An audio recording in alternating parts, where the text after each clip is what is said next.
All right, and the final page of the review, chapter 3. What is this circle thing? That does not mean multiplication. What that means is anytime you see a variable in the g function, we're actually going to replace it with the entire f function. Okay, another notation for this is g of f of x. And sometimes that makes it easier for people to understand. Sometimes it doesn't. All right, so in the g function, I'm going to put the f function. So first of all, the x's in the g function will be replaced with something. So I'm going to rewrite the g function, but instead of x, I'm going to leave a big set of parentheses for me to insert the f of x. Okay, so g of f of x is equal to 4 times x plus 3, right?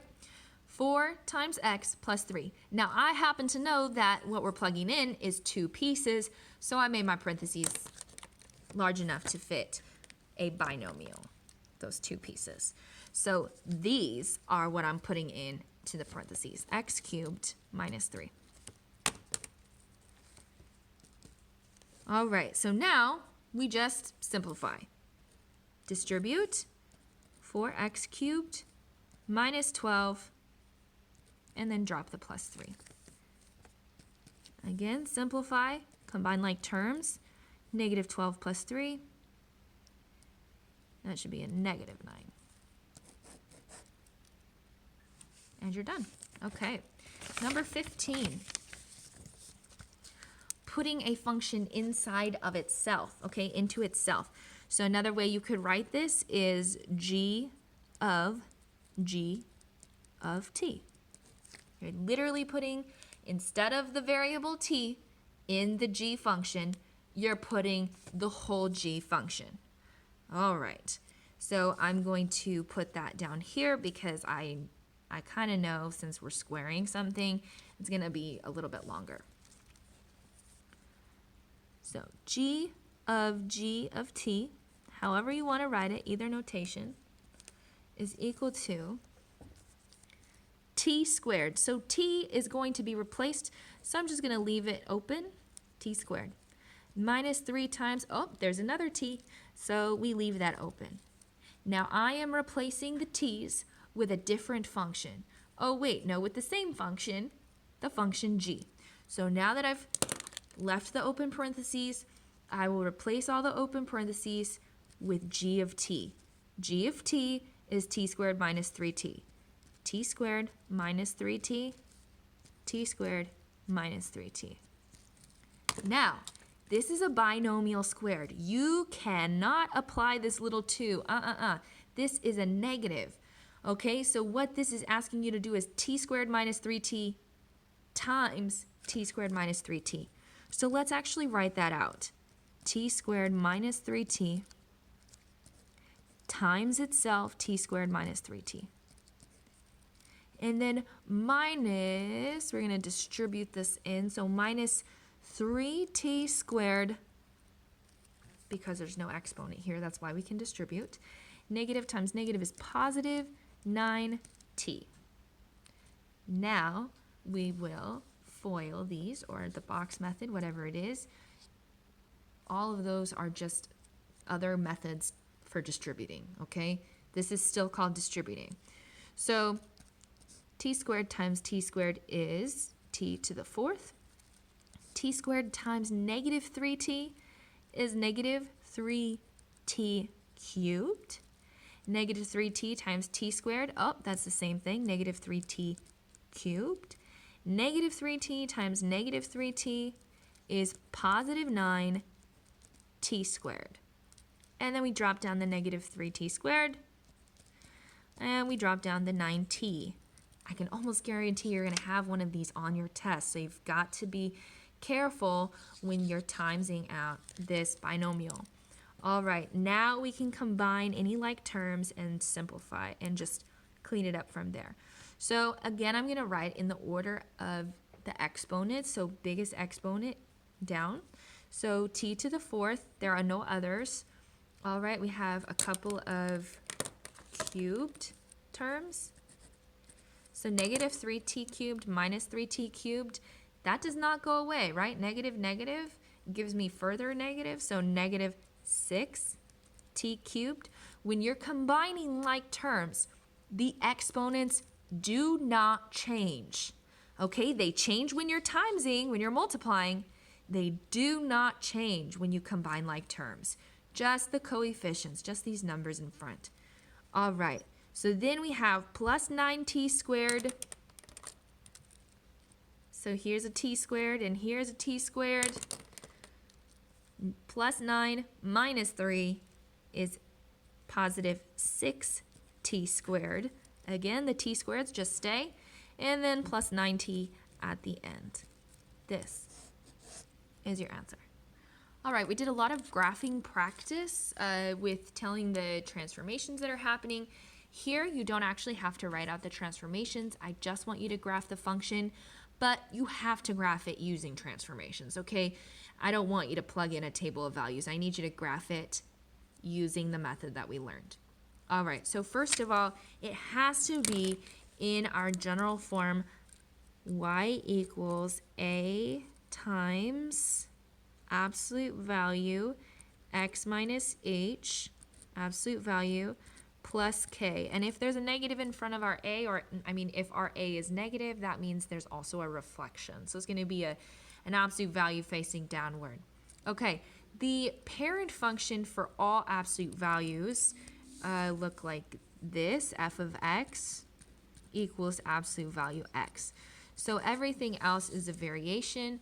H is your horizontal shift, or the x part of your vertex. K is your vertical shift, and the y part of your vertex. And A is your stretch. In the case of absolute value, A is actually our slope, the slope of the two lines that make the V. So that's really convenient.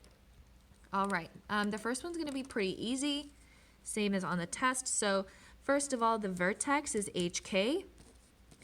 H is the opposite of this, the opposite sign of the number inside of here. And we talked about that in class, why that is the way it is, because the general form has a minus. So if if it says plus 4 in here, our h is actually going to be negative 4. And then our y is going to be negative 3, our k, I mean, the y part of the vertex. All right, so that's where we put the vertex, negative 4, negative 3. And then our a is actually equal to 1, right? Because there's no number there, so 1 is invisibly there. So that means our slope, the slope of the little lines that come out to make the V, is actually plus or minus 1. So up 1, right 1, up 1, right 1, up 1, right 1, up 1, right 1, up 1, left 1, up 1, left 1. Put arrows on the end of your absolute value function. It keeps going. Do not leave it without arrows, okay? Awesome. The next one. This, I actually would like to see this. All right, so now we can see this general form still. We want it to be in this form, and there's nothing in front of the x, but here we have 2 in front of the x. We don't want 2 in front of the x. So we're going to kick this little sucker out of the absolute value. But of course, we have to do it mathematically. We can't just take them out. So we are going to factor out a 2. The only way we can separate our absolute value is if there's multiplication going on. Right now, 2x is being added, is adding 3. Okay, but really 2 needs to be timesing by something, multiplying, so that we can separate our absolute value. Y equals 3, absolute value, 2 parentheses. All right, so when you factor out a number, you're dividing it from each of the terms. So 2x divided by 2 is just x. But positive 3 divided by 2 is positive 3 over 2. Leave it as a fraction. Y equals 3, absolute value. So now you can separate your absolute value, right? But only where the times, only where the multiplication is taking place. So this is going to be times absolute value 2 times absolute value x plus 3/2 minus 2. This is allowed because what's happening between the 2 and this quantity is multiplication. So we can separate the absolute value. Now I actually know the absolute value of 2. It's 2. So y equals 3 times 2 is 6. Absolute value, x plus 3 over 2 minus 2. And now it looks like the form that we're looking at. So our transformations are much easier to see, okay? Vertex, hk. H is negative 3/2, comma, k is negative 2. Remember, change the sign for h, keep the sign for k. All right, negative 3 over 2 is negative 1.5. Okay, that may help you when you're trying to graph. So negative 1.5 would be 1/2 of a point further than negative 1. Okay, so around here. And then we get down 2. So negative 1.5 down 2. All right, that's my vertex. And then m is equal to plus or minus a. So our a, don't look at the original, look at the one you created. This is the one that has all the transformations beautifully displayed for us. And that would be 6. Plus or minus 6 is our slope. So we're going to go up 6 over 1. So up 6 and then over 1. So if you are halfway between these two grid lines, when you go over 1, you're going to also be halfway between the two grid lines. And then we do it again. So go to the left this time, halfway between the grid lines. It needs to be, this V needs to be symmetrical. All right. This problem is very similar to problem 18. So I'm going to move to problem 19 now. It's already in the form that we love. Look, there's a 1 in front of the x. And that's what we love to see. All right, so we just have to label our hk, our slope for the two lines coming to make the v, and then graph it. So h, again, is our inside. Change the sign for h, so negative 3/2. Oh, look, there it is again, negative 3/2. And then our k is, whoop, there's nothing written there, okay? When you don't write a number, it's because you're just adding a 0 and you wouldn't need to write 0. So k is 0. M is equal to plus or minus a, and our a is 3. So at negative 1.5 comma 0, so again, negative 1.5, and then not going up or down, so there is my vertex. And then from here, I'm going to go up 3 over 1. So up 3 over 1 unit, so in between those grid lines again, and over 1. Again, make sure your V lines have arrows on them. This is continuous. It does go on forever and ever. And for those of you who want to, I will go over number 20. That is an example of the type of bonus problem that you will have on your test. So, the weight of a body varies inversely with the square of its distance from the center of the Earth. If the radius of the Earth is 4,000 miles, how much would a 200-pound man weigh 1,000 miles above the surface of the Earth?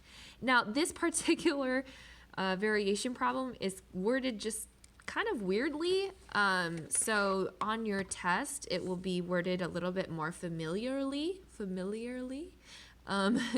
kind of like the homework problems that you had. So this one is a little bit kind of difficult, but hey, it's the bonus problem. So the weight of a body varies inversely. So W equals, I'm just going to call weight in W, okay?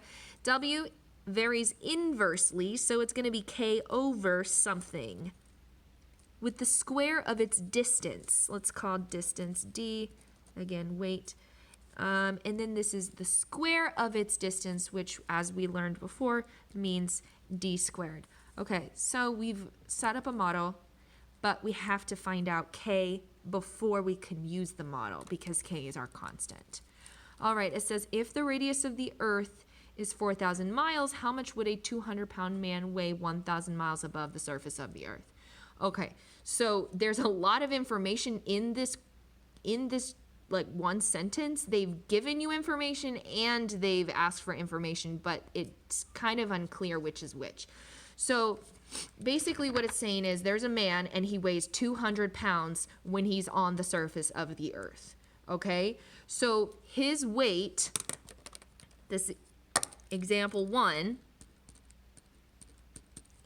the weight of the man is 200 pounds. Pounds is lb, right? And then his weight on Earth is 200 pounds. So when he is on the surface of the Earth, how far is he from the center of the Earth? Well, they already said it. If the radius of the Earth. So radius of the Earth is distance from the center, okay? If you're on the outside. All right, so radius would be 4,000. D needs to be 4,000. So when he's on the radius of when he's on the Earth, okay, he's 4,000 miles away from its center, and he weighs 200 pounds. Now, how much will he weigh? So this is example 2, and this is the one that they want us to find once we have found K. How much would would he weigh? So W is what we're trying to find if he's 1,000 miles above the surface of the Earth. Okay, so it's distance from the center. So if you're on the surface, you're 4,000 miles from the center of the Earth. If you're 1,000 miles above the surface, then that means you're 1,000 miles further away from the center, which means you're 5,000 miles from the center of the Earth. So basically what they're saying is a man is 200 pounds when he's 4,000 miles away from the center of the Earth. How much does that same man weigh when he's 5,000 miles from the center of the Earth? And they just kind of asked it in a way that was masked, I guess. Not as familiar. All right, so first we need to find K. Begin by plugging in the values that they gave us in example 1 in order to solve for K. So 200 is W and 4,000 is D, your distance from the center of the Earth. Continue to solve. 200 equals K over 16 million times both sides by 16 million.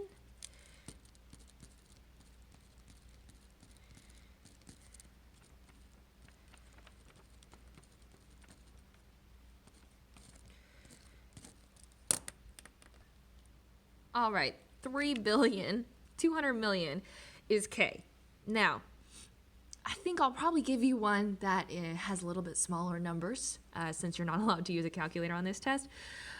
Okay, but once you have found K, then you can plug it in for K in our original model.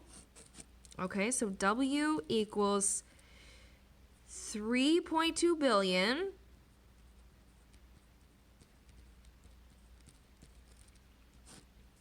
Getting sick of writing all those zeros, that's why scientific notation was invented. Over D squared. And then we actually don't know what W is, but we do know that we want D to be 5,000, so we can find W. So the W we're looking for is going to be 3.2 billion over the diameter squared. Distance, not diameter, sorry, my bad. Distance from the center of the Earth. All right. And that's 128. So there's a guy, and that's how much he weighs. And when he is on the Earth, he weighs 200 pounds, but if he's 1,000 miles above the surface of the Earth for some odd reason, because he decided to go orbit, 1,000 miles. Yeah, that's pretty high up. So he would weigh 128 pounds up there.